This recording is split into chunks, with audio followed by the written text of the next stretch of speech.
బుద్ధిర్బలం యశోధైర్యం నిర్భయత్వం మనోగత అజాడ్యం బలపటుత్వం చ హనుమత్ స్మరణాత్ భవేత్.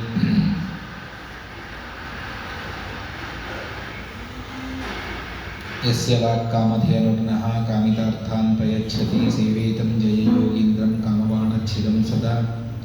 యస్య ప్రచండతపసా శ్రుతిగీతవృత్తతుష్టో హరికిలవశం వదతామవాప శ్రీమద్వసన్మతవయోనిధి పూర్ణచంద్రః శ్రీవిష్ణుతీర్థమునిరాట్ముదమాతనోతు. ఆపాదమౌలిపర్యంతం గురూణామాకృతిం స్మరేత్ తేన విఘ్నాః ప్రణశ్యంతి సిద్ధ్యంతి చ మనోరథాః. శ్రీగురుభ్యో నమః. హరి ఓం.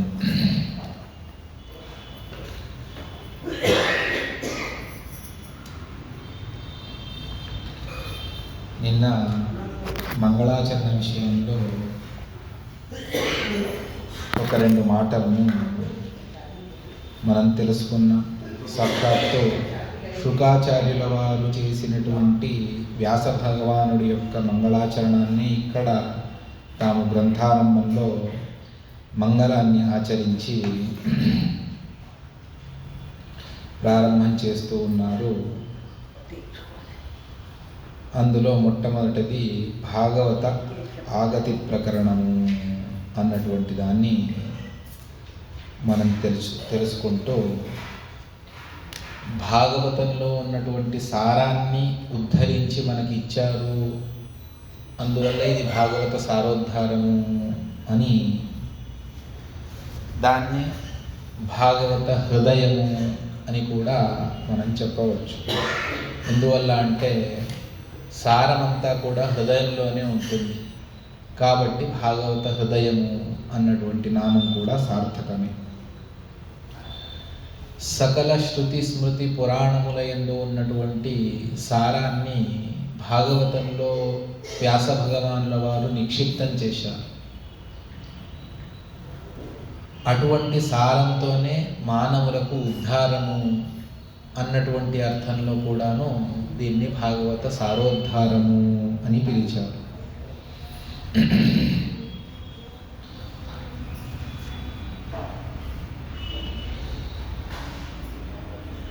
ఇందులో మనం భాగవతాన్ని వింటూ వెళ్ళినప్పుడు పరీక్షిత్ మహారాజు తాను అసారాన్ని దూరం చేసుకొని సారాన్ని స్వీకరించాడు, అందువల్ల ఉద్ధరింపబడ్డాడు. ఆ కారణం చేత కూడాను దీన్ని భాగవత సారోద్ధారము అని పిలిచారు. అంటే ఆ భగవాన్ వ్యాసుల వారి మాటలను శుకాచార్యుల వారి ముఖం ద్వారా వింటూ తనలో ఉన్నటువంటి అసారాన్ని అంతా కూడా దూరం చేసుకొని సారాన్ని స్వీకరించి ఉద్ధరించబడ్డాడు కాబట్టి దీన్ని భాగవత సారోద్ధారము అని పిలిచారు. అదేవిధంగా శుకాచార్యుల వారు చెప్పినటువంటి అనేక విధమైనటువంటి మహామహిమలు, అందులో తనకు కావలసినటువంటి పరిపూర్ణమైనటువంటి వైరాగ్యం అనేటువంటి సారాన్ని, జ్ఞానం అనేటువంటి సారాన్ని, భక్తి అనేటువంటి సారాన్ని స్వీకరించి భగవంతుడి యందు పరమనిష్టం చేసి తాను ఉద్ధరించబడ్డాడు కాబట్టి ఇది భాగవత సారోద్ధారము అన్నటువంటి పేరు దీనికి సార్థకమవుతూ ఉన్నది. అందులో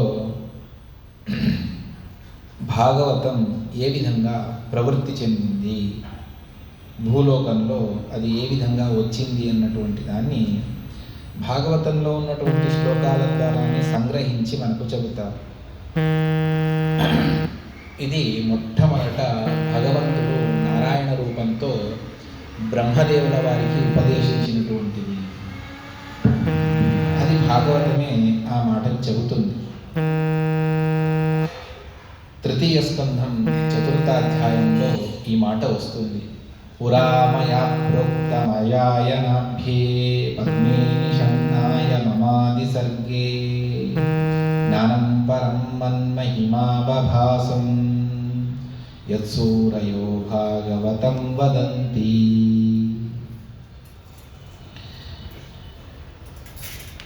పురా ప్రారంభంలో అంటే ఎప్పుడైతే చతుర్ముఖ బ్రహ్మదేవుల వారు భగవంతుడి నాభికమలం ద్వారా తాము అవతరించారో అప్పుడు అది పాద్మకల్పము అని చెబుతుంది భాగవతం. అటువంటి ఆ పాద్మకల్పంలో ఆదిసర్గే ప్రప్రథమ సృష్టి బ్రహ్మదేవుల వారి చతుర్ముఖ బ్రహ్మ సృష్టి. పద్మే నిషణ్ణాయ, అప్పుడు నేను భగవంతుడి నాభిగమనం నుండి ఉద్భవించినటువంటి పద్మంలోనే ఇంకా కూర్చున్నాను. నా జన్మ ఎలా అయింది అని తెలుసుకోవడమే చాలా రోజులు పట్టింది. అప్పుడు ఒక శబ్దం వినిపిస్తుంది. తృతీయ వర్గంలో మొదటిది, తరువాత పంచమ వర్గంలో మొదటిది, రెండింటిని నీవు చెప్పమని, చతుర్థ వర్గం పంచమ వర్గంలో మొదటిది అని చెబుతారు. అదేమిటి? అక్షరాల్లో చతుర్థ వర్గము అంటే వ్యంజనముల్లో త త త ద ధ న, పంచమ వర్గము అంటే ప ప బ భ మ, అందులో మొదటి అక్షరాలు అంటే తప అంటే తపస్సు, ఆలోచన. నా గురించి ఆలోచన చేయమని భగవంతుడు బ్రహ్మదేవుల వారికి ఆకాశవాణి రూపంలో ఆదేశించాడు. అప్పుడు పూర్వ సర్గంలో, పూర్వ కల్పంలో ఉన్నటువంటి సమగ్రమైనటువంటి జ్ఞానాన్ని వారు తాము తెలుసుకొని ముందుకు వెళ్ళారు. ఆ విధంగా తపస్సు చేస్తూ భగవంతుడిని తెలుసుకొని భగవంతుడి ద్వారా భగవంతుడు ఉపదేశించినటువంటి భాగవతాన్ని మొట్టమొదట విన్నారు. దాన్నే ప్రారంభ శ్లోకంలో చెబుతుంది భాగవతం. జన్మాద్యస్య యతోన్మయాదితరతః అర్థేష్వభిఘ్నస్వరాట్ తేనే బ్రహ్మ హృదాయ ఆదికవయే. ఆదికవి అంటే బ్రహ్మదేవుల వారు, వారికి బ్రహ్మ తేనే. శాస్త్రముల సారాన్ని, వేదములు, భాగవతాది పురాణములను ఉపదేశించారు. దాన్ని చెబుతారు. పద్మే నిషణ్ణాయ మమాది సర్గే జ్ఞానం పరం మన్మహిమావహాసం. భగవంతుడి మహామహిమోపేతమైనటువంటి జ్ఞానం ఏదైతే ఉన్నదో, ఏది సర్వోత్తమ జ్ఞానమో, దేన్ని తెలుసుకోవడం ద్వారానే ముక్తి కలుగుతుందో, అటువంటి తత్వాన్ని బ్రహ్మదేవుల వారికి భగవంతుడే ఉపదేశించాడు. దాన్ని మహానుభావులు ఏమని పిలిచారు అంటే యత్సూరయో భాగవతం వదంతి. సూర్య అంటే జ్ఞాని. జ్ఞానులందరూ కూడా భగవంతుడు బ్రహ్మదేవుల వారికి ఉపదేశించినటువంటి ఆ తత్వాన్ని భాగవతము అని పిలిచారు. అంటే ఇది సాక్షాత్తు నారాయణుడే మొట్టమొదట బ్రహ్మదేవుల వారికి ఉపదేశించారు. అది ఎటువంటిది అంటే మన్మహిమావభాసం, భగవంతుడి యొక్క అద్భుతమైనటువంటి మహిమలను చెప్పేటువంటి భాగవతాన్ని ఉపదేశించారు. దాన్ని ద్వితీయ స్కందంలో చతుశ్లోకి భాగవతము అని పిలుస్తారు. చాలా అద్భుతంగా అది ఉన్నది. అహమేవాసమేవాగ్రే చ నాణ్యత్ యత్ సదసత్పరం పశ్చాదహం త్వమేతచ్చ యోవశిష్యతి సోస్మ్యహం రతేర్థం యత్ ప్రతీయేత న ప్రతీయేత చాత్మని అని చెప్పేసి ఆ చతుశ్లోకి భాగవతాన్ని చెబుతారు. అదే ఉపదేశించినటువంటిది. తరువాత బ్రహ్మదేవుల వారు ఎవరికి ఉపదేశించారు అంటే నారదుల వారికి దాన్ని ఉపదేశించారు. ఆ నారదుల వారికి ఉపదేశించినటువంటి దాన్ని కూడా భాగవతమే చతుర్థ స్కంద ద్వితీయాధ్యాయంలో చెబుతారు. విష్ణోర్ను వీర్యగణనాం కతమోర్హతీహ యః పార్థివాన్యపి కవిర్విమమేరజాంసి చస్కంభయస్వరభసాస్ఖలితం త్రిపృష్టం యన్మాం నిశమ్య సదనాదురుకంబమానం. భగవంతుడి గుణాలు ఎన్ని ఉన్నాయి అంటే యః పార్థివాని విమమేరజాంసి, మహాజ్ఞాని అయినటువంటి అన్నిటినీ తెలుసుకున్నటువంటి ఒక వ్యక్తి ఈ సమగ్రమైనటువంటి భూమి యందు ఉన్నటువంటి పార్థివ కణాలను తాను లెక్కించవచ్చట. అటువంటి వ్యక్తి కూడా భగవంతుడి గుణాలను లెక్కించలేడు. ఎందుకు అంటే అది అనంతంగా ఉన్నది. అంతమైతే లెక్కించవచ్చు, అనంతంగా ఉన్నటువంటి దాన్ని ఎలా లెక్కిస్తాము? గణన చేయడం అది కుదరదు. అందువల్ల దాన్ని చెబుతారు, భాగవతమే చెబుతుంది. అటువంటి దాన్ని చస్కంభయ స్వరభసా స్ఖలితం త్రిపృష్టం యన్మాం నిశమ్య సదనాత్ ఉరుకంపమానం. భగవంతుడు తాను తన త్రివిక్రమ రూపంలో ఆ పాదం సత్యలోకం పైన వెళ్ళి బ్రహ్మాండ స్ఫోటాన్ని చేస్తుంది. అప్పుడు త్రివిష్టపం అంతా కూడా నాశనమైపోతుంది. త్రివిష్టపం అంటే స్వర్గం. ఆ స్వర్గం అంతా కూడా నాశనమైపోతుంది. ఆ సందర్భంలో బ్రహ్మదేవుల వారికి నాకు ఇంకా చాలా సంవత్సరాల ఆయుష్ ఉంది, అప్పుడే ప్రళయకాలం వచ్చేసిందా అని చెప్పేసి ఒక్క క్షణం ఆలోచిస్తారట. వారు కంపించిపోతారు భగవంతుడి యొక్క కరెక్ట్ అయింది.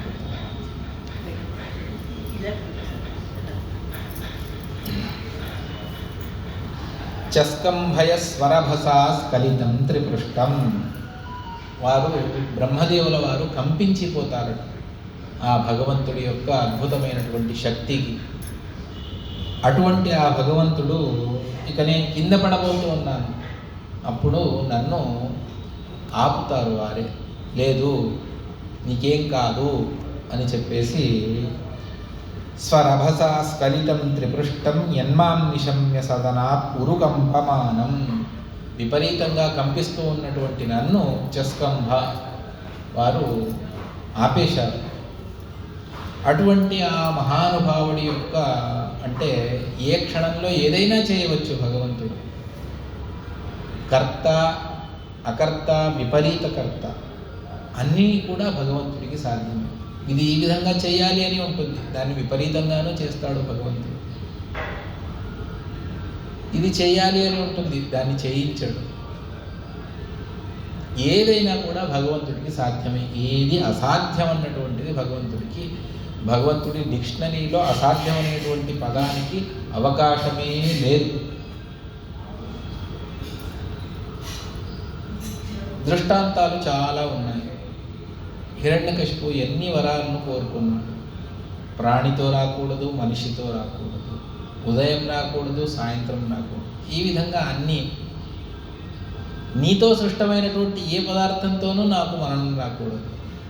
ఊహించగలడా అంటే ప్రాణిలో ఉండి మనిషిగా కూడా ఉన్నటువంటి ఒక రూపాన్ని భగవంతుడు తీసుకోగలడు అన్నటువంటిది నరసింహ రూపం వచ్చే వరకు సామాన్యులకు ఎవరికి కూడా తెలియదు. అది బ్రహ్మాది దేవతలకు తెలిసి ఉండవచ్చు, కానీ సామాన్యులకు మాత్రం అటువంటి పరికల్పననే లేదు. ఆ విధంగా భగవంతుడు విపరీతంగా కూడా చేస్తాడు. ఎంత నేను మహా సమర్థుణ్ణి అని అనుకున్నటువంటి అర్జునుడికి కూడా ఒక్కొక్కసారి భగవంతుడు సరి అయినటువంటి దారిని చూపించి నువ్వు తప్పు చేశావు, బ్రాహ్మణుడి శిశురక్షణ చేయాలి. ఎటువంటి ఖాండవ వనాన్ని దహనం చేసినటువంటి సామర్థ్యం కలవాడు అర్జునుడు.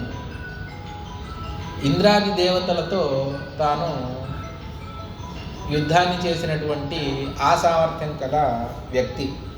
అటువంటి వాడు చిన్న శిశువును, అంత శిశువును రక్షించలేడా? శిశు రక్షణకై బ్రాహ్మణుడు వస్తే అంటాడు, నేనేమన్నా కృష్ణుడు అనుకున్నావా? నా సామర్థ్యం నీకేం తెలుసు?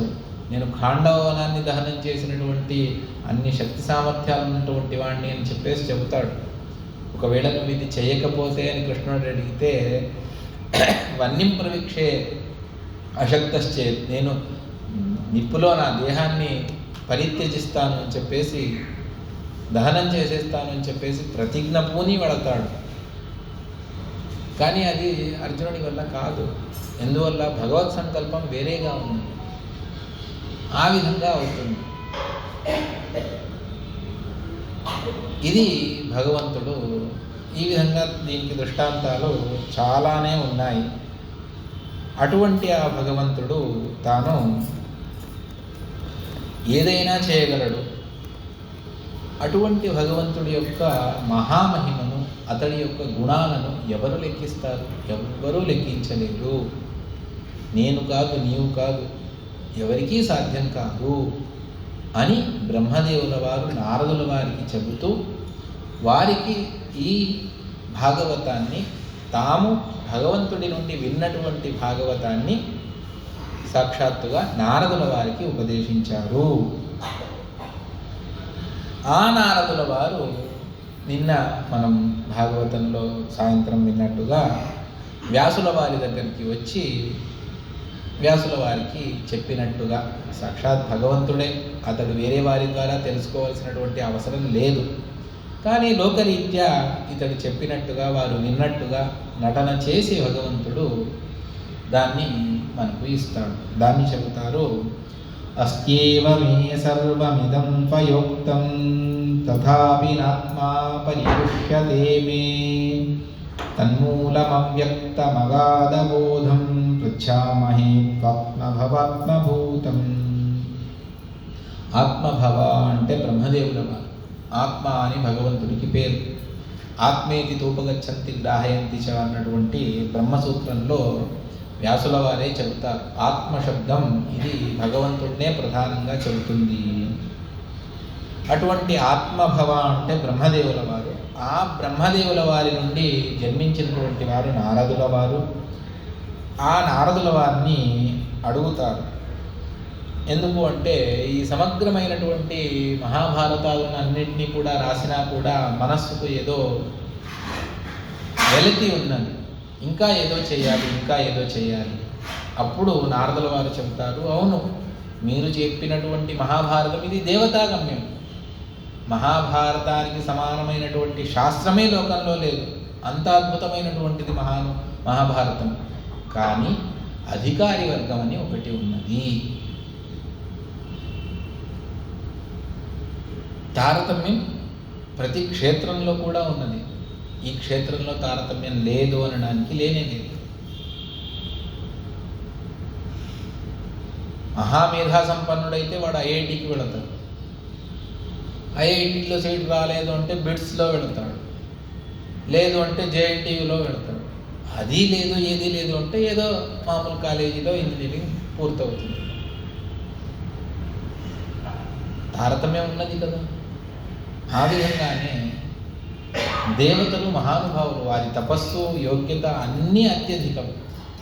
కాబట్టి భగవంతుడు వారికి మహాభారతాన్ని ఇచ్చాడు. 1,00,000 శ్లోకాత్మకమైనటువంటి మహాభారతాన్ని దేవతలకు భగవంతుడు ఇచ్చాడు. అక్కడ ఉన్నటువంటి అతి సూక్ష్మమైనటువంటి అంశాలను మానవ మాత్రులు గ్రహించలేరు. అది సాధ్యపడదు. మరి ఏం చేసినా, తలకిందులు తపస్సు చేసినా కూడా మానవులకు మహాభారతం అర్థం కాదు. అందువల్ల మానవులకు సులభంగా బోధపడాలి.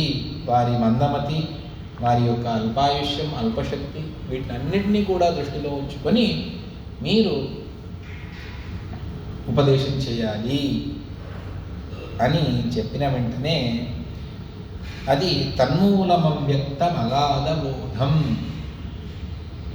ఆ భగవంతుడి యొక్క ఎందుకు మహాభారతంలో చెప్పింది అర్థం కాదు అంటే అవ్యక్తం అన్నటువంటి పదాన్ని చెబుతారు. అవ్యక్తం అంటే అతి సూక్ష్మమైనటువంటిది. స్పష్టంగా ఈ దృష్టితో, ఈ బుద్ధితో తెలుసుకోవడం కుదరదు. అందువల్ల అవ్యక్తం. దానికి విష్ణుతీర్థుల వారే వ్యాఖ్యానాన్ని చేస్తూ తత్ర హేతు అవ్యక్తం సూక్ష్మమితి అగాధబోధం. బ్రహ్మాపి తన్న జానాతి ఈషత్ సర్వోపి జానతే అని మహాభారతమే ఒక చోట చెబుతుంది. స్వయం బృహస్పత్యాచార్యుల వారికి కూడా మహాభారతం పూర్తిగా తెలియలేదట. అంటే దేవతా గురువు బృహస్పతి అని ఎవరైనా మనం మాటల్లో వాడేం బృహస్పతినా అని అంటాం. అంటే మనకు తెలిసినటువంటి బుద్ధివంతుల్లో బృహస్పత్యాచార్యుల వారు ఎక్కువ అన్నటువంటిది ఒక అవధి పెట్టుకొని మనం చెబుతాం. ఆ బృహస్పత్యాచార్యుల వారికి కూడా మహాభారతం పూర్తిగా అర్థం అవ్వలేదు. అటువంటిది. అందువల్ల నేను మీకు ప్రార్థన చేస్తూ ఉన్నాను, మీరు అటువంటి దివ్యమైనటువంటి భాగవతాన్ని రచన చేయండి దాన్నే నారదుల వారి ప్రార్థనా రూపంలో చెబుతారు. అతో మహాభాగ భవానమోఘ దృక్షుచిష్టవా సత్యరతో ధృతవ్రతః ఉరుక్రమస్యాఖిల ధర్మగుప్తయే సమాధినానుస్మరయద్విజేష్టితం. హే మహాభాగా, మహానుభావులైనటువంటి వ్యాస భగవాన్, మీరు భవాన్ అమోఘ దృక్, మీ జ్ఞానం ఈ లోకంలో ఎవ్వరికీ లేదు. సాక్షాత్ సర్వజ్ఞుడు భగవంతుడు, అతడి జ్ఞానం ఎవరికి సాధ్యపడుతుంది? అందువల్లనే సంస్కృతంలో ఒక నానుడి ఉన్నది, వ్యాసోచ్ఛిష్టం జగత్సర్వం అని. అంటే వ్యాసుల వారి ఉచ్ఛిష్టమే మిగిలిన వాళ్ళందరూ కూడా, వారు ఎంత తిన్నా కూడా అది తరగటం లేదు. అంటే వ్యాసుల వారు చెప్పనటువంటి విషయమే లేదు. అన్ని విషయాలను వ్యాసుల వారు చెప్పి వెళ్ళిపోయారు. మహాభారతం, అష్టాదశ పురాణాలు, అవి కాకుండా వ్యాసస్మృతి మొదలైనటువంటి గ్రంథాలు, అందులో సర్వస్వాన్ని నిక్షిప్తం చేసి వెళ్ళారు. ఎవరు ఏది చెప్పినా ఇందులోంచి చెప్పాలే తప్ప కొత్తగా ఏం లేదు. అటువంటి అమోఘమైనటువంటి జ్ఞానం కల మీరు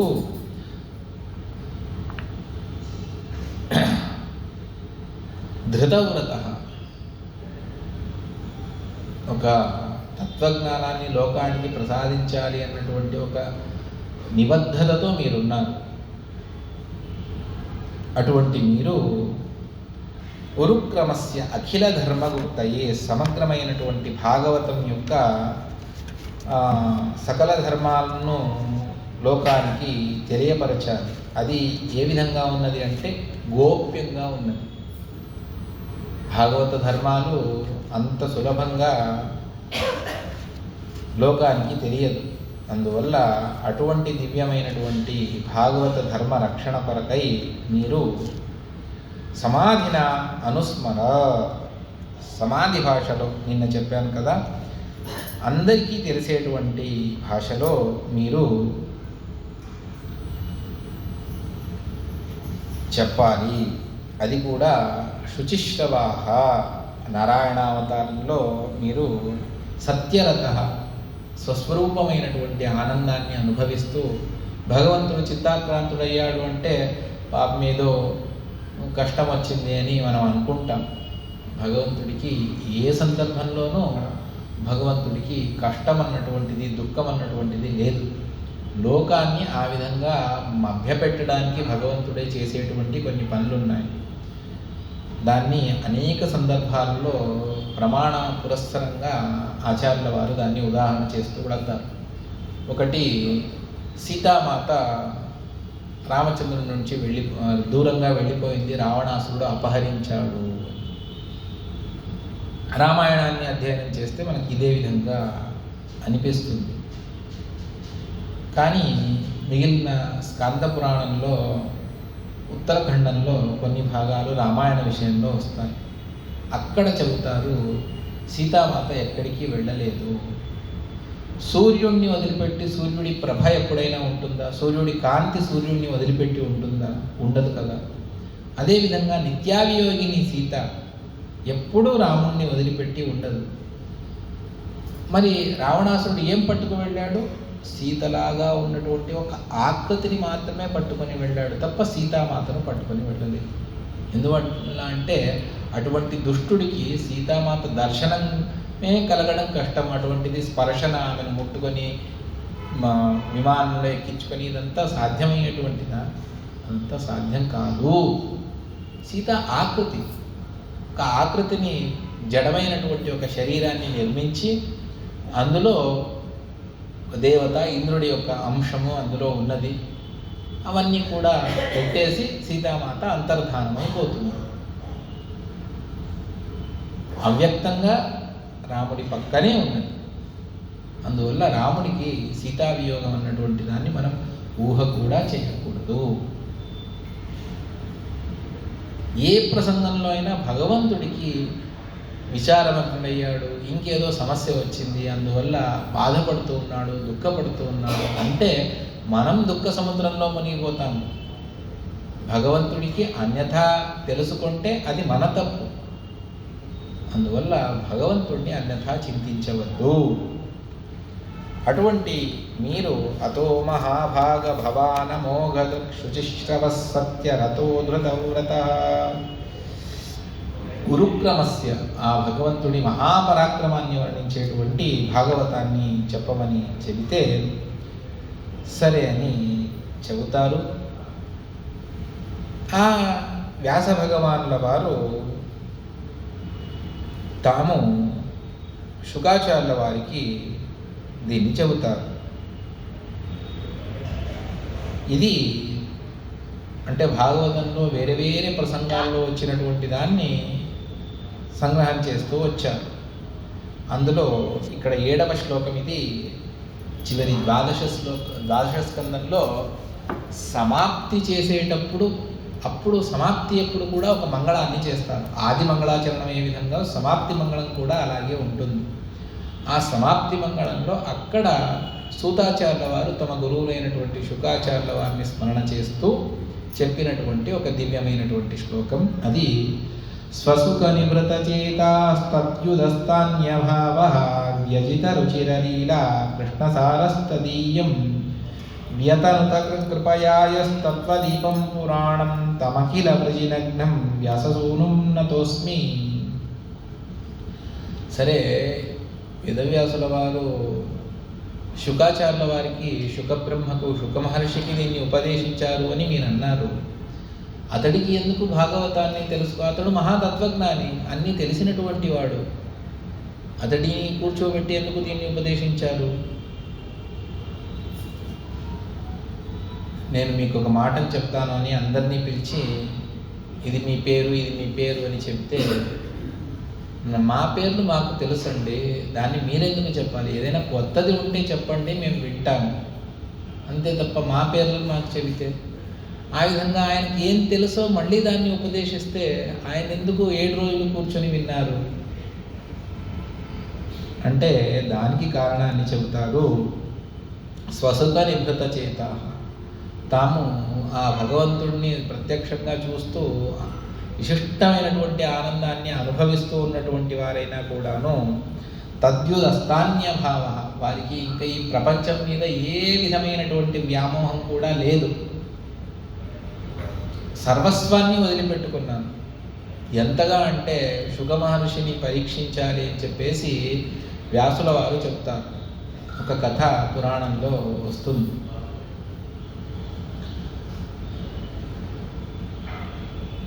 వైరాగ్యం ఉన్నది మీకు, కానీ ఆ వైరాగ్యాన్ని పరీక్షించాలి కదా.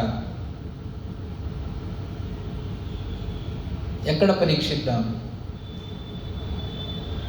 జనక మహారాజు ఉన్నాడు. ఆ జనక మహారాజు, జనక అంటే సీతా తండ్రి మాత్రమే జనకుడు కాదు, వారి వంశమే జనక వంశం. అందులో వచ్చిన వారందరికీ కూడా జనక జనక అని పిలుస్తూ వెళతారు. ఆ విధంగా జనక మహారాజు ఉన్నాడు. ఆయన దగ్గరికి వెళ్ళి ఓసారి పరీక్ష చేద్దాం. సరే, జనక మహారాజు దగ్గరికి వెళ్ళి శుకాచార్యుల వారు ఈ విధంగా మా తండ్రి గారు మీ దగ్గర నా వైరాగ్య పరీక్షను చేయమని పంపించారు, మీరేమి ఆదేశిస్తే నేను దాన్ని చేయడానికి సిద్ధంగా ఉన్నాను అని అంటారు. అప్పుడు ఒక గిన్నె నిండా నూనె వేసి దాన్ని తల మీద పెట్టుకొని ఈ మిథిలా నగరాన్ని అంతా కూడా మీరు సంచరించండి అని చెప్తారు. సరే అని దానికి ఒప్పుకొని శిరస్సు మీద తైల పాత్రను శిరస్సు మీద ధరించి వెళుతూ ఉన్నారు. ఇక్కడ ఎవరో అరుస్తారు, ఇంకేదో చేస్తారు, ఎవరో వస్తారు. చాలా సుందరమైనటువంటి భవనాలు అన్నీ కూడా ఉన్నాయి. అవేమీ లేకుండా సహజంగా వాళ్ళు తిరుగుతూ తిరుగుతూ తిరుగుతూ మొత్తం మిథిలా పట్టణాన్ని అంతా కూడా సంచారం చేసి తిరిగి వస్తారు. అక్కడ కావాలనే జనక మహారాజు వాళ్ళు చూడాలి అని చెప్పేసి నానా విధమైనటువంటి విచిత్రమైనటువంటి వ్యవస్థను అన్నిటినీ కూడా చేస్తారు. ఎవరో శుభబ్రహ్మ అని పిలుస్తారు, ఇంకేదో చేస్తారు. అవి ఏమీ కూడా దాని యొక్క ఇదే లేకుండా భగవంతుడిని ధ్యానం చేస్తూ చేస్తూ అదంతా పూర్తి చేసేస్తారు. వచ్చిన తర్వాత జనక మహారాజు తాను సాష్టాంగ నమస్కారం చేసి మీ తండ్రి గారు ఆజ్ఞాపించారు అని నేను మిమ్మల్ని పరీక్ష చేయాలి తప్ప మిమ్మల్ని పరీక్ష చేసేటువంటి యోగ్యత మాకెక్కడిది శుక మహర్షి, మీరు పరమ విరక్త శిఖామణులు అని చెప్పేసి వాడు చెబుతారు. ఇటువంటి వైరాగ్యాన్ని పొందినటువంటి తద్యుదస్తాన్యభావ జ్ఞానం ఆనందస్వరూపుడైనటువంటి భగవంతుడిని ఎల్లప్పుడూ ధ్యానించేటువంటి వారికి ఈ లోకంలో ఉన్నటువంటిది ఏది కూడా అవసరమే లేదు. త్యజిత రుచిరలీల కృష్ణసారస్తదీయం. ఆ విధంగా ఉన్నా కూడాను భగవంతుడి యొక్క గుణాలు ఎక్కడైతే ఉన్నాయో అక్కడ మహానుభావులు దానికి ఆకర్షితులవుతారు.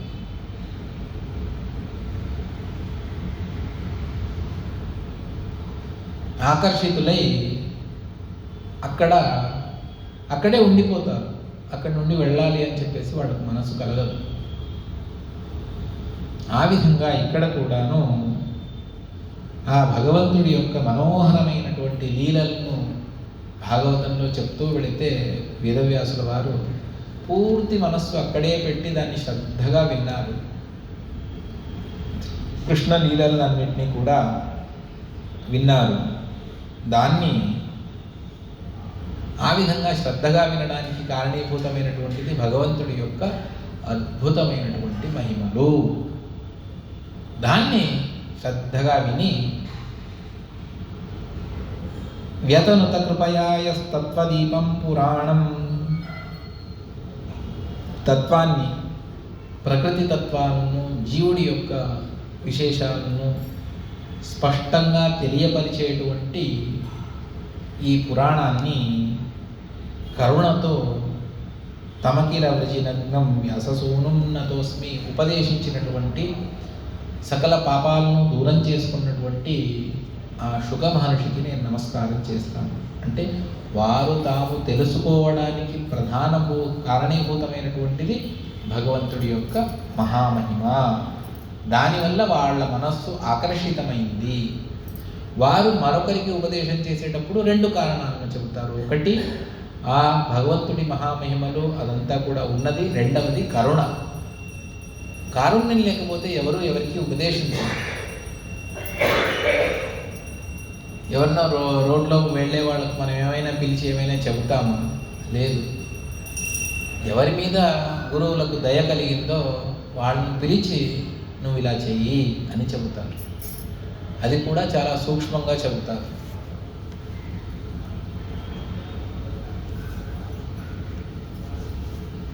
ఏదైనా పెద్దవాళ్ళు పూర్వకాలంలో అయితే పెద్దవాళ్ళు చిన్నవాళ్ళు ఏదైనా తప్పు చేసేటప్పుడు ఇది తప్పు అని చెప్పేవాళ్ళు, వాళ్ళు సరిదిద్దుకునేవారు. ఇప్పుడు ఎవరికి చెప్పడానికి ఏమీ మిగలలేదు. ఏదైనా మనం ఇది తప్పు అని ఎవరికైనా చెప్పడానికి వెళితే మీరు చూసుకోండి చాలు అని వాళ్ళే మాకు ఉపదేశం చేసేస్తారు. పరిస్థితి అలా మారిపోయింది. కానీ మహానుభావులు దయతో ఉపదేశం చేస్తారు. అందువల్ల ఆ కృపావిష్టులైనటువంటి శుక మహర్షి దాన్ని పరీక్షిత్ మహారాజుకు ఉపదేశించారు.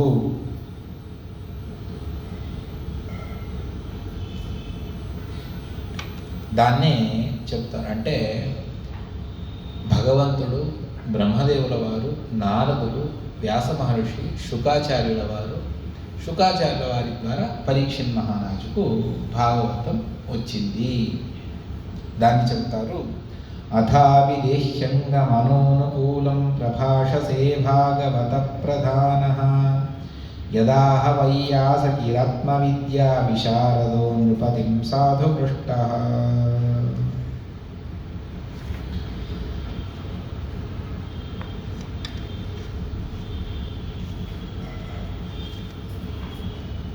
శుకాచార్యుల వారు శౌనకాది మహర్షులు సూతాచార్యుల వారిని ప్రశ్నించారు.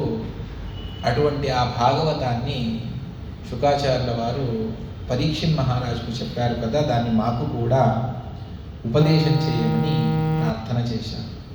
ఆ విధంగా పరీక్షిత్ మహారాజుకు చెప్పేటువంటి నిమిత్తంగా సకల లోకాలకు కూడా శుకాచార్యుల వారు ఉపదేశించారు.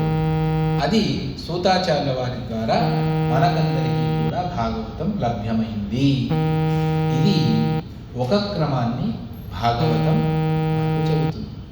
ఈ క్రమంలో భాగవతం మనందరికీ కూడా లభ్యమైంది.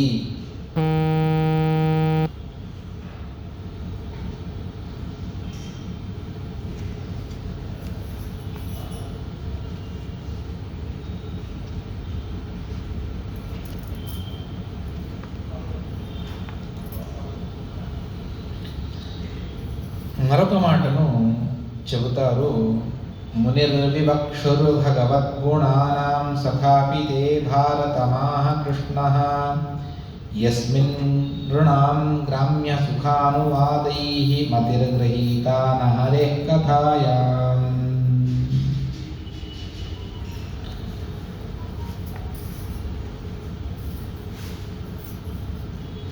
ఇది విదురుడు మైత్రేయుల వారికి ప్రశ్నించినటువంటి మరొక మార్గాన్ని చెబుతారు. ఒక క్రమాన్ని భాగవతం ఏ విధంగా ప్రాప్తమైంది అన్నటువంటి దాన్ని చెప్పి మరొక క్రమాన్ని చెబుతారు. అది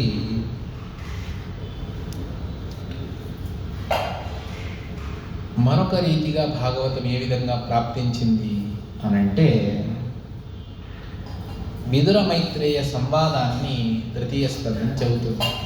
చాలా అద్భుతంగా అనేక విధమైనటువంటి గుణాలను మైత్రేయుల వారు విదురుడి నిమిత్తంగా ఉపదేశం చేస్తారు. ఆ మైత్రేయుల వారికి భాగవత తత్వం ఎక్కడి నుండి ప్రారంభం, ఎక్కడి నుండి వారు పొందారు, దాన్ని తృతీయ స్కందం చెబుతుంది.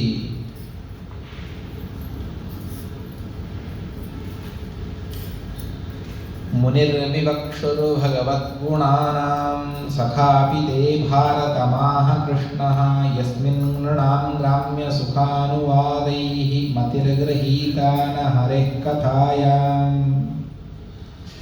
విదురుడికి మహాభారతం తెలియదా? తెలుసు. ఎందువల్ల అంటే కొన్ని విచిత్రమైనటువంటి ఘటనలు జరుగుతాయి. అన్నీ తెలిసినా మనిషి తప్పు చేస్తాడు అనడానికి మహాభారతం చక్కటి ఉదాహరణ. వ్యాసుల వారు చాలా ముందే మహాభారతాన్ని రచన చేసి పెట్టారు. అది పాండవులకు తెలుసు, కౌరవులకు తెలుసు, ఈ విధంగా జరుగుతుంది అని తెలుసు. అయినా వాళ్ళు అదే చేస్తారు తప్ప వేరే చేయరు. అంటే ధృతరాష్ట్రుడు జన్మించేటప్పటికీ వేదవ్యాసుల వారికి 600 సంవత్సరాలు అని చెబుతారు. వ్యాస షక్షతవర్షీయ ధృతరాష్ట్రమజీజనత అని ఇదే భాగవత తాత్పర్యంలోనే ఆచార్యుల వారు చెబుతారు. అంటే అప్పటికే 600 సంవత్సరాలు వ్యాసుల వారికి పూర్తయింది. దాని తర్వాతనే పాండవుల ఉత్పత్తి, కౌరవుల ఉత్పత్తి అంతా కూడా జరుగుతుంది. అంటే దానికంటే ముందే మహాభారతాన్ని రచన చేసి పెట్టారు. అది అందరూ కూడా చదివినటువంటిది. వారు ఏ విధంగా రచన చేసి పెట్టారో అదే క్రమంలోనే అందరూ ముందుకు వెళతారు తప్ప ఎవ్వరూ కూడా పక్కదారికి అయ్యో దీనివల్ల హాని కలుగుతుంది, అది అలాగే జరిగింది. అదే చాలా విచిత్రమని అనిపిస్తుంది. మరి ఈ భాగవతాన్ని విదురుడు కూడా అధ్యయనం చేశాడు. దాన్ని మైత్రేయుల వారి దగ్గర చెప్తూ ఉన్నాడు విదురుడు. మునిర్వివక్షు భగవద్గుణానాం. ఎప్పుడైతే ఎందుకు విదురుడు మైత్రేయుల వారి దగ్గరికి వెళ్ళాలి అంటే, ఈ యుద్ధ సందర్భంలో తాను ఒకసారి పాండవులకు అన్యాయం చేస్తూ ఉన్నాడు ధృతరాష్ట్రుడు అని తెలుసుకొని ధృతరాష్ట్రుడిని విదురుడు తిడతాడు. తిట్టడం అంటే నువ్వు చేసేది తప్పు అని హితబోధన చేస్తాడు. దానికి ధృతరాష్ట్రుడు కావాలంటే ఉండు, నా రాజ్యం ఇది, వద్దంటే వెళ్ళిపో, ఎప్పుడు పాండవులను వెనకేసుకుని వస్తావు అని చెప్పేసి తిడతాడు. సరే అని విదురుడు వెళ్ళిపోతాడు. దూరంగా ఏం వెళ్ళాడు, అక్కడే చుట్టూ తీర్థక్షేత్రాలను సంచరిస్తూ ఉంటాడు. అక్కడ యమునా తీరంలో ఉద్ధవుడితో విదురుడు కలుస్తాడు. చాలా సంతోషం కలుగుతుంది. ఆ సందర్భంలోనే తర్వాత 36 సంవత్సరాల తర్వాత జరిగేటువంటి భవిష్యత్తును కూడా ఉద్ధవుడు విదురుడికి చెప్పేస్తాడు. కృష్ణుడు పరంధామానికి వెళ్ళిపోతాడు, యాదవులు తమలో తాము కొట్టుకొని చనిపోతారు, అంతా కూడా చెప్పేస్తాడు. కానీ ఆ మాటను విదురుడు వచ్చి వీళ్ళ దగ్గర చెప్పడు, పాండవులకు ఆ మాటను చెప్పడు, తనలోనే ఉంచుకుంటాడు.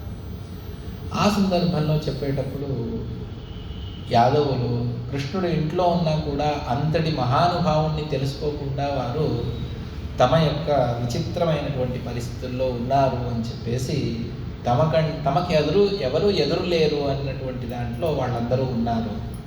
అందువల్ల భగవంతుడు కూడా ఏం చేశాడంటే వాళ్ళకు వేరే వాళ్ళతో యుద్ధాన్ని పెట్టలేదు, తమలో తాము కొట్టుకొని చనిపోవాలి అని చెప్పేసే భగవంతుడి సంకల్పం.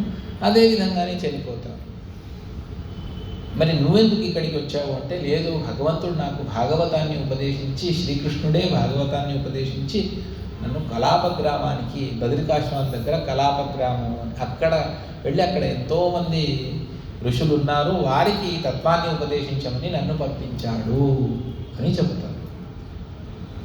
ఎంతటి సౌభాగ్యం ఉద్ధవానిది, సాక్షాత్ కృష్ణుడి ముఖారవిందం నుండి విన్నావా, సరే నాకు కూడా కాస్త ఉపదేశం చెయ్యి అని అంటే లేదు అని అంటాడు ఉద్ధవుడు. అరే ఎంత తప్పు అది, మహానుభావులు మీరే ఇలా అంటే మా పరిస్థితి ఏం కాను అని విదురుడు అంటాడు.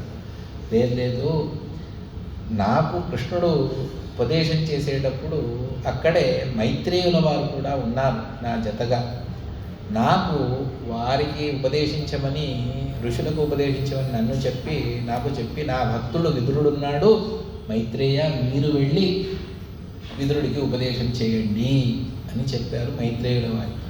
ఆ మైత్రేయుల వారు నీ రాక కొరకు వేచుకొని ఉన్నారు. ఎక్కడ అంటే ద్వారిద్యునంద్యాం వృషభకురూణాం మైత్రేయమాసీన మగాధ బోధం అని తృతీయ స్కందం చెబుతుంది. గంగా నది ద్వారం, అదే హరిద్వారము అని అంటాం.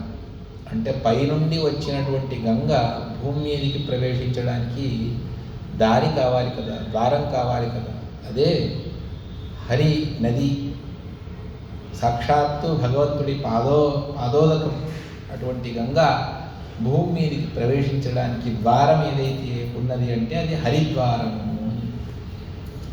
ఆ హరిద్వారంలో మైత్రేయుల వారు నీ కొరకు ఉన్నారు, నువ్వు అక్కడికి వెళ్ళి వారిని, అందువల్లనే నిన్నటి భాగవతంలో మనం వినేటప్పుడు పుణ్యక్షేత్రాలను సంచరించినప్పుడు మహానుభావులు తారసపడతారు, వారి ద్వారా తత్వాన్ని తెలుసుకోవాలి.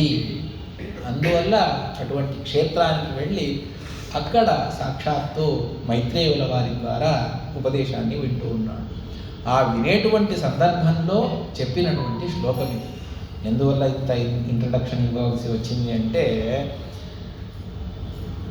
ఒక్కొక్క అదే స్కందంలో అదే అధ్యాయంలో కంటిన్యూయేషన్ ఉంటే సంగతి చెప్పవలసినటువంటి అవసరం ఉండదు. కానీ భాగవత సారోద్ధానంలో అలా లేదు. ఒకటి ద్వితీయ స్కందంలో ఉంటే ఇంకోటి తృతీయ స్కందంలో, ఇంకోటి సప్తమ స్కందంలో, ఈ విధంగా మనకు శ్లోకాలను అన్నింటినీ కూడా చెప్తూ వెళతారు. దాన్ని చెప్తారు. మునిర్వివక్షురు భగవద్గుణానాం సఖాపితే భారతమాహ కృష్ణ. స్వామి, నీకు చాలా స్నేహితుడైనటువంటి వ్యాసుల వారు పరాశరుల దగ్గరనే మైత్రేయుల వారు, వ్యాసుల వారు ఇద్దరూ అధ్యయనం చేశారు. అందువల్ల వాళ్ళిద్దరూ కూడా సతీర్థులు, క్లాస్మేట్స్, వ్యాస భగవానుడు, మైత్రేయుల వారు. అందువల్ల చెబుతారు, సఖాపితే భారతమాహ కృష్ణ యస్మిన్ రుణాం గ్రామ్య సుఖానువాదైః మతిరగ్రహీతాన హరేః కథాయాం. సామాన్య మానవులు వారు ఎటువంటి వారు అంటే గ్రామ్య సుఖానువాదైః, కేవలం విషయాసక్తితో ఉన్నటువంటి వారు మహాభారతంలో చెప్పినటువంటి అద్భుతమైనటువంటి దాన్ని తెలుసుకోలేకపోయారు. అందువల్ల అందులో ఉన్నటువంటి భగవంతుడి మహిమను వాళ్ళు తెలుసుకోలేదు. అందువల్ల నేను మహాభారతాన్ని చదివినా కూడా ఇంకా సులలితంగా ఏదైనా భగవంతుడి మహిమ తెలిసేటుంటే దాని గురించి నాకు చెప్పండి అన్న వెంటనే అప్పుడు మైత్రేయుల వారు విదురుడికి ఉపదేశాన్ని చేస్తారు. తదస్య కౌషారవశర్మదాతు హరేః కథామేవ కథాసు సారం ఉద్ధృత్య పుష్పేభ్య ఇవార్తబంధో శివాయ తీర్థకీర్తే. ఇది కూడా తృతీయ స్కందంలోనే వచ్చినటువంటిది. మైత్రేయుల వారు, హే మైత్రేయ, శర్మదాతు, సంపూర్ణమైనటువంటి సుఖాన్ని ప్రసాదించేటువంటి భగవంతుడు. హరే కథామేవ కథాసు సారం, సకల కథలలో సారభూతమైనటువంటిది ఏ విధంగా అంటే ఉద్ధృత్య పుష్పేభ్య ఇవార్తబంధో. మనకు తేనె కావాలి, తేనె అనాయాసంగా దొరుకుతుంది, షాప్లో కాదు, పుష్పముల్లో ఉంటుంది. కానీ దాన్ని తీసేటువంటి విధానం మనకు తెలియదు. ఆ శక్తి ఇచ్చింది భగవంతుడు, తేనెటీగకు మాత్రమే ఇచ్చాడు. అది తీసి సంగ్రహం చేస్తే దాని ఇంటి నుండి దాన్ని వెళ్ళగొట్టి మనం ఆ తేనెను స్వీకరిస్తాం. ఉద్ధృత్య పుష్పేభ్య, పుష్పముల ద్వారా మకరందాన్ని ఏ విధంగా తీసి సంగ్రహం చేస్తుంది తేనెటీగ, అదేవిధంగా ఇందులో ఉన్నటువంటి భగవంతుడి యొక్క దివ్యమైనటువంటి కథామృతాన్ని తీసి దాన్ని భాగవతంలో నిక్షిప్తమైనటువంటిది. అటువంటి దాన్ని శివాయన కీర్తయ తీర్థకీర్తే, అందరికీ మంగళం కలగాలి, అందరికీ శుభం కలగాలి, దాని కొరకు దాన్ని కీర్తన చెయ్యమని విదురుల వారు ప్రార్థిస్తూ ఉన్నారు. ఎవరికి జ్ఞానం ఉపదేశించకూడదు అన్నటువంటిది శాస్త్ర నియమం. వాళ్ళు వచ్చి ప్రార్థన చేసుకుంటే మాత్రమే ఉపదేశాన్ని చేయాలి. ఎందుకు అంటే ఇది అమూల్యమైనటువంటిది.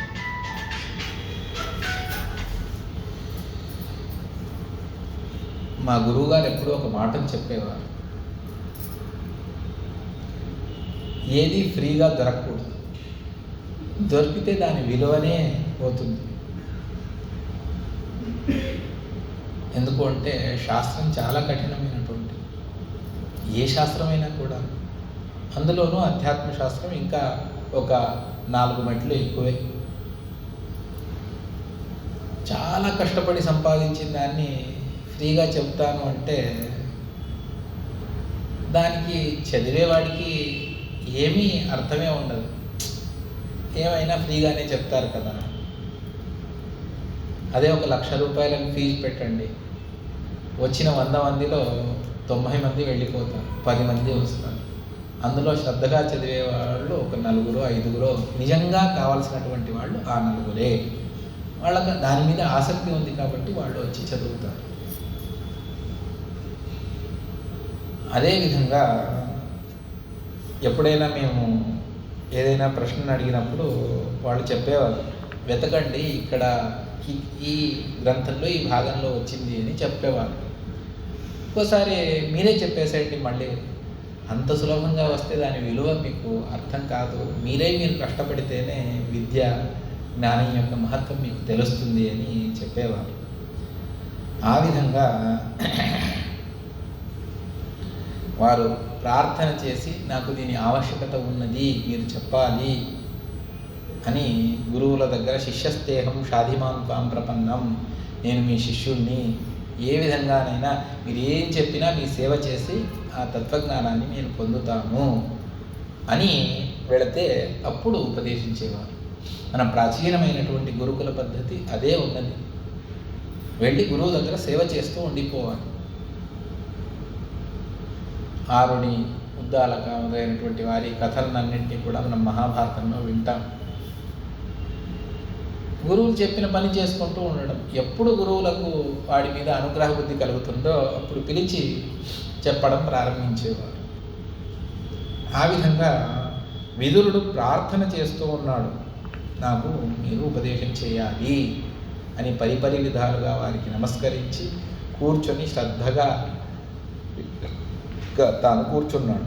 అప్పుడు ఉపదేశం చేస్తారు. ఏ విధంగా దాన్ని చెబుతారు. కలిమల సంస్కృతి కాలనోఖిలేషో హరితరత్ర నగీయతే హ్యభీక్ష్ణం ఇహతు పునర్భగవానశేషమూర్తి పరిపఠితోను పదం కథా ప్రసంగై.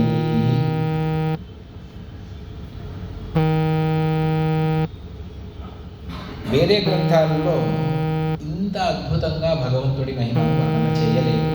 అది భాగవతంలోనే చేశాడు వ్యాసుల వారు. హరి ఇతరత్ర నగీయతే హ్యభీక్ష్ణం. భగవంతుడు వేరే గ్రంథాలలో వర్ణించబడ్డాడు, కానీ కొన్ని కొన్ని ప్రసంగాలు విపరీతంగా కూడా ఉన్నాయి. అది ఎటువంటిది భగవంతుడి మహిమ అంటే కలిమలాన్ని దూరం చేసేటువంటిది. అదేవిధంగా ఈ సంసారాన్ని కూడా దూరం చేసేటువంటిది. రెండు ప్రయోజనాలు ఉన్నాయి. కానీ ఈ భాగవతంలో ఇహతు పునర్భగవాన్ అశేషమూర్తి పరిపఠిత అనుపదము కథా ప్రసంగై. ప్రతి శ్లోకంలోనూ అద్భుతంగా భగవంతుడి యొక్క విశిష్టతను చెప్తూ వెళ్తారు భాగవతంలో. అందువల్ల ఇది నాకు కావాలి అని విదురుడు తాను ప్రార్థన చేశాడు. సోహం నృణాం క్షుల్ల సుఖాయ దుఃఖం మహద్గతానాం విరమాయ తుభ్యం ప్రవర్తయే భాగవతం పురాణం యదా సాక్షాత్ భగవాన్ ఋషిభ్యః.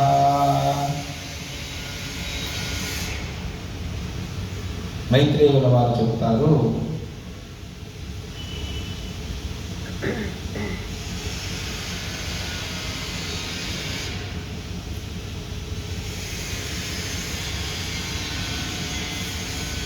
సరే నీవు ప్రార్థన చేశావు కదా, అవశ్యంగా నేను పూజ్యతమైనటువంటి ఋషులందరూ ఉపదేశించినటువంటి భాగవత పురాణాన్ని నేను నీకు చెబుతాను.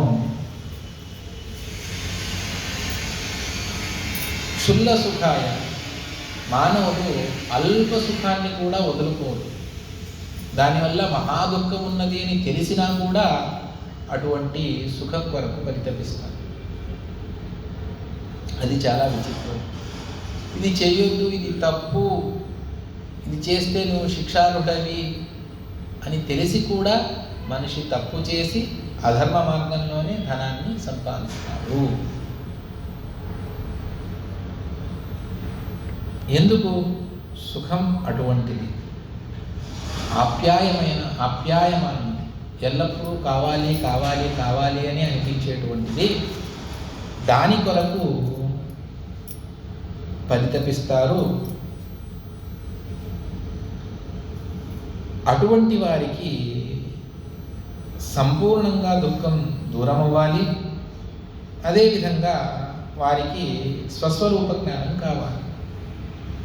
దాని కొరకు భాగవతాన్ని ఉపదేశిస్తాము అని చెప్పి ఆసీనముర్వ్యాం భగవంతమాద్యం సంకర్షణం దేవమకుంఠసత్వం వివిత్సవస్తత్వ మతః పరస్య కుమారముఖ్యా మునయోన్న పృచ్ఛన్.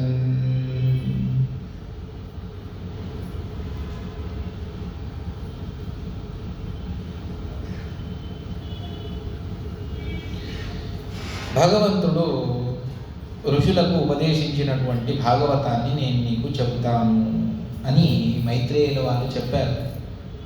ఏ భగవంతుడు ఏ ఋషులకు ఉపదేశించాడు అన్నటువంటి దాన్ని చెప్పాలి.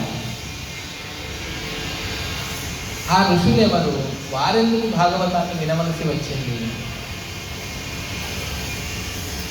ఈ శంకా దయాన్ని నాకు పరిహారం చేయండి అంటే దాన్ని చెబుతారు. కుమారముఖ్యా మునయోన్న వృక్షం. సనత్ కుమారాది నలుగురు, సనత్ కుమార, సనత్ సుజాతాది వాళ్ళందరూ కూడాను భగవంతుడిని ప్రార్థన చేశారు. వారు ఉపదేశించారు. ఎవరి దగ్గరికి వెళ్ళి సనత్ కుమారాదులు భాగవతాన్ని విన్నారు అనంటే పాతాళంలో ఉన్నటువంటి సంకర్షణ రూపంలో ఉన్నటువంటి శేషుడి దగ్గరికి వెళ్ళి వారు భాగవతాన్ని విన్నారు.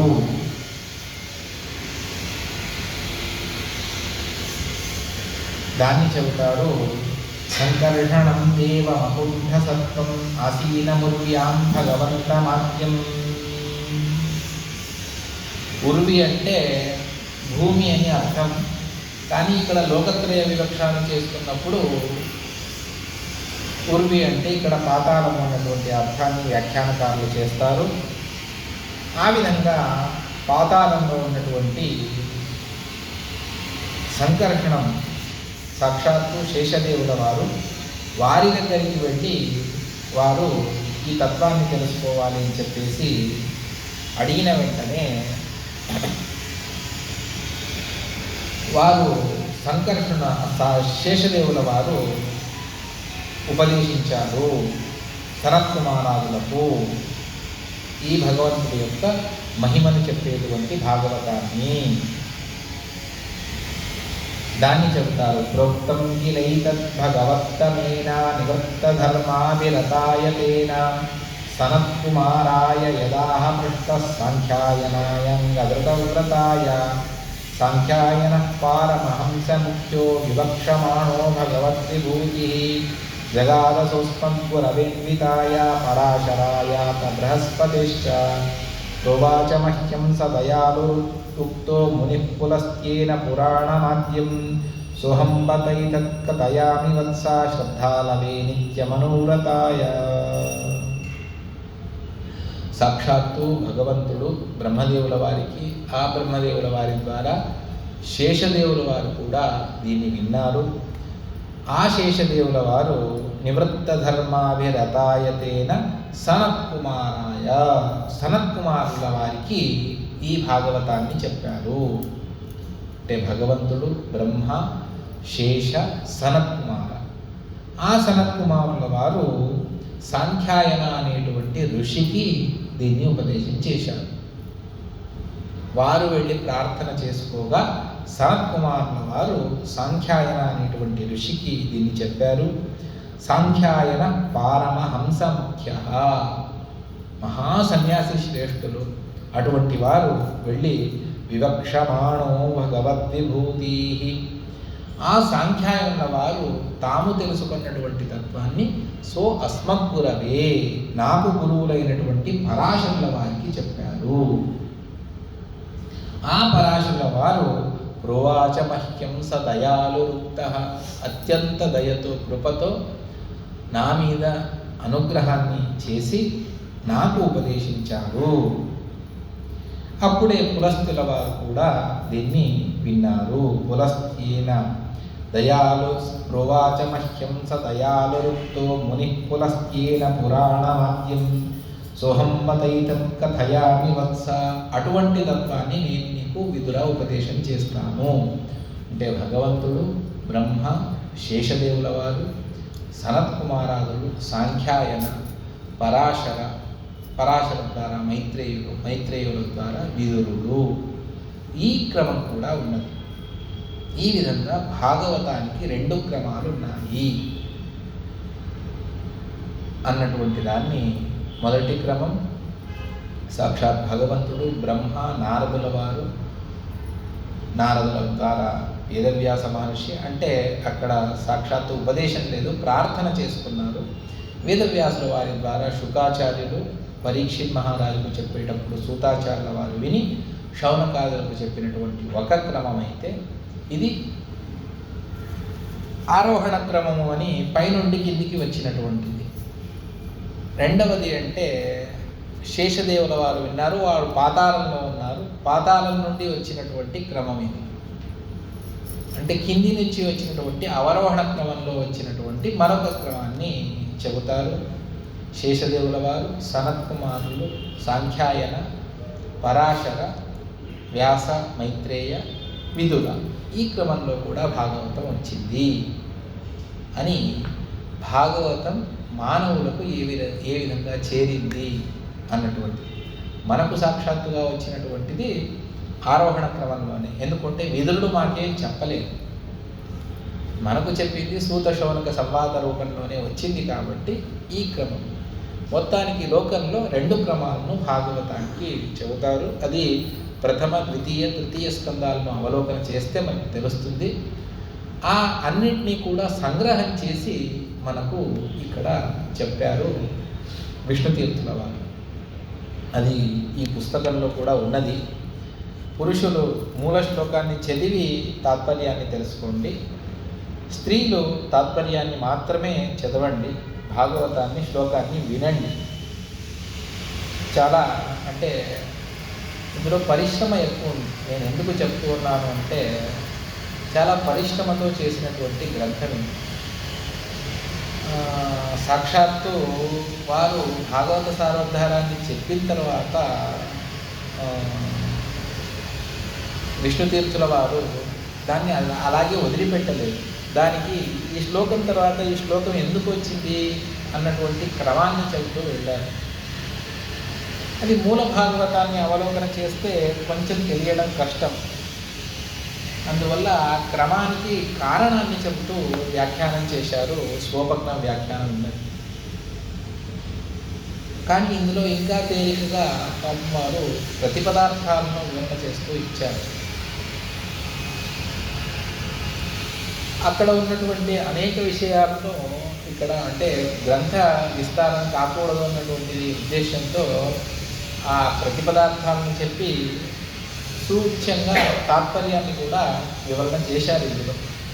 అందువల్ల చాలా ఉపయుక్తమైనటువంటిది. తెలుగు ప్రాచీన తెలుగు మీరందరూ తెలుసుకున్నటువంటి వారే కాబట్టి తాత్పర్యాన్ని తెలుసుకోవడంలో, వ్యాఖ్యానాన్ని తెలుసుకోవడంలో తప్పు లేదు. అవశ్యంగా తెలుసుకోండి.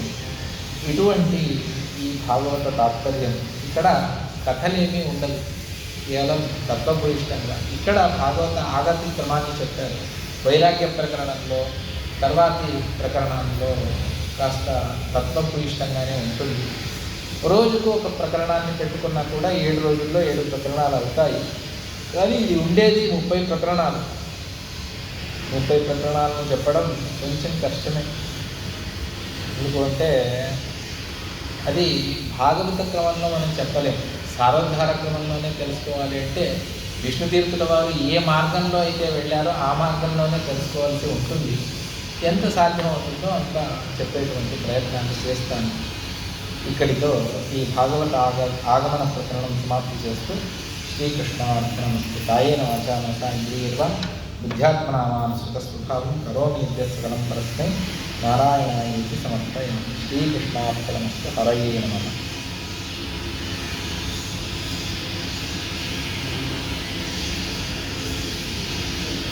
మళ్ళీ సాయంత్రం 5ంటికి భాగవతం ఉంటుంది. ఇవాళ ద్వితీయ స్కందం. చాలా కఠినమైనటువంటి తత్వభూయిష్టమైనటువంటి జీవుడి యొక్క ఉత్క్రమణ గురించి చెబుతుంది ద్వితీయ స్కందం. దాన్ని యథావత్తు అనువాదం చేసేటువంటి ప్రయత్నాన్ని చేస్తాను. శ్రీకృష్ణార్పణమస్తు. హరయే